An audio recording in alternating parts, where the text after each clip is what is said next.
Hello Yellow class, welcome to Friday's home learning. We've got to the end of our first week. You have done really well this week and I've been really impressed with all the work that you've sent in. So great job Yellow class and keep it up. Going to go through Friday's home learning and we are going to start as always with our phonics and with our speed sounds.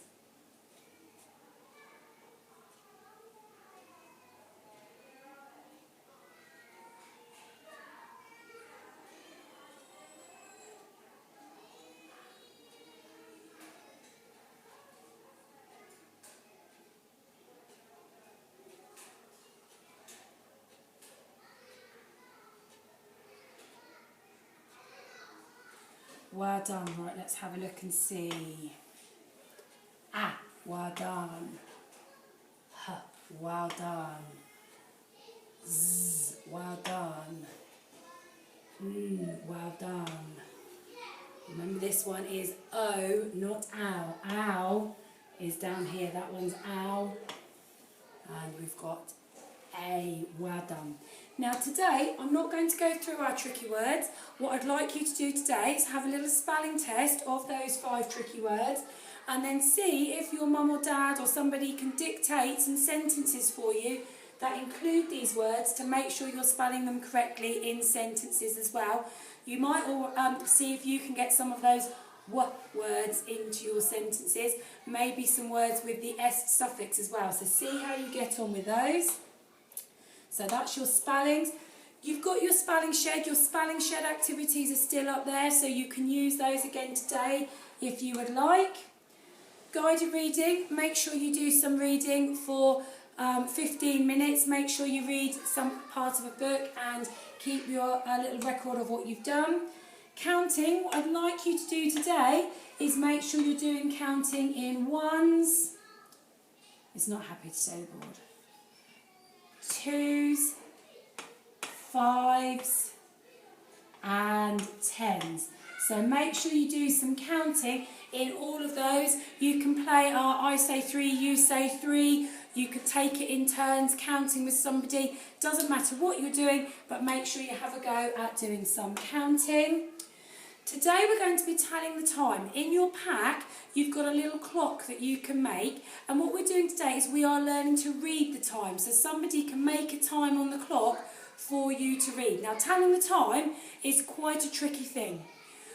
When we're telling the time in class, all of us, we can all do the o'clock times and the half past times and the quarter past times. So we can all do those 3 times.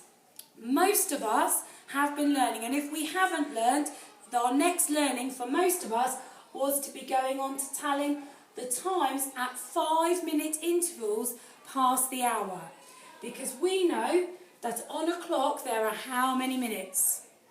60. Well done. There are 60 minutes in an hour, and all the way around this clock it is 60 minutes. Each of these is 5 minutes, and when I count round it takes me up to 60. 5, 10, 15, 20, 25, 30, 35, 40, 45, 50, 55, 60, and that starts a new hour. So most of us have been learning how to tell the past times. So we've got 5 past, 10 past. Now, mums and dads, don't let us say 15 past. This is quarter past. Some of us try to get into a little habit of saying 15 past, and we talked about my son who does that. It's not called 15 past, it's quarter past, 20 past, 25 past, and half past. So most of us should be able to do that. If we haven't started to do that, that's our next learning on from doing o'clock, quarter past, and half past. So, having a go at those past times and reading them. So somebody might make a time on the clock, get your child to read it and see if they can tell what the time is. Now with all of these, our hour hand will be pointing in that first little bit. It won't have gone past where it gets to at the half past. Now, some of us, now this isn't all of us, some of us have started to look at the 2 times. So the 2 times are when we tell the times that are to the next hour. So when we start to come up here, each of these is still 5 minutes but they become 2 the next hour. We have 25 to, 22, quarter to, 10 to, 5 to, and then it takes us to o'clock, which is the next hour, okay? So we are telling the time, have a go. So all of us, o'clock, half past and quarter past. Most of us, those 5 minutes past. Some of us, those minutes too. And have a go. You might want to have a go at all of them, but don't worry if you haven't learned them before and they're new to you. That's what learning's about, but have a little go at telling the time. Our story was how the world was made. We've got a video for that, so you can watch that if you need to. Now today you are going to imagine that you were there, that you witnessed the piper making the world, and you are going to write a short report or recount of what you saw. Now in our little thing for today, our important words are tell us what you saw, so that's the actual things that you saw happening, and how you felt, so maybe how you felt on the inside.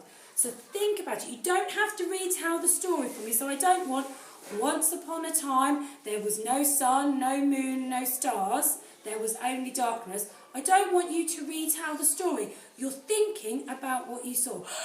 You won't believe this.